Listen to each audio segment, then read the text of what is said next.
Russia के 3 fighter jets आज फिर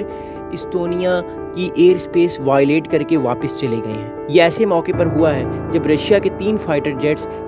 नेटो की एक बहुत इंपॉर्टेंट कंट्री इस्टोनिया की एयर स्पेस पर आए। 12 मिनट तक उन्होंने वहाँ पे फ्लाई किया और फिर वापस ऐसे मौके पर गए जब नेटो के फाइटर जेट्स इटली की मदद से उड़े और उन्होंने जो है वो पीछा किया MiG-31 फाइटर जेट्स का जो रशिया के थे और उनको वापस भिजवा दिया। लेकिन हमने ये देखा है कि पिछले कई दिनों से रशिया बार बार नेटो को प्रोवोक कर रहा है, नेटो की एयर स्पेस को प्रोवोक कर रहा है, जिससे ये बात समझने का मौका मिल रहा है कि रशिया बेसिकली चेक करने की कोशिश कर रहा है नेटो के डिफेंसेस को, नेटो के रिस्पांस को, कि अगर रशिया नेटो पर अटैक करता है तो नेटो का रिस्पांस क्या होगा। अभी तक जितने भी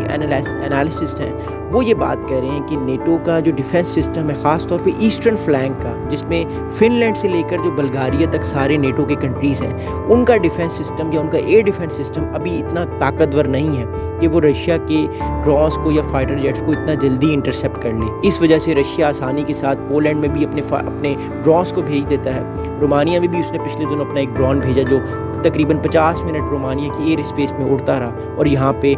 इस्टोनिया की एयर स्पेस में आज 3 MiG-31 फाइटर जेट्स रशिया ने भेजे हैं। बहुत सारे माहिरीन का ये भी ख्याल है कि रशिया इन सारी कार्रवाइयों को करने के बाद प्रेशर डाल रहा है नेटो पर कि नेटो यूक्रेन रशिया वॉर में रशिया की सारी डिमांड्स मान लें।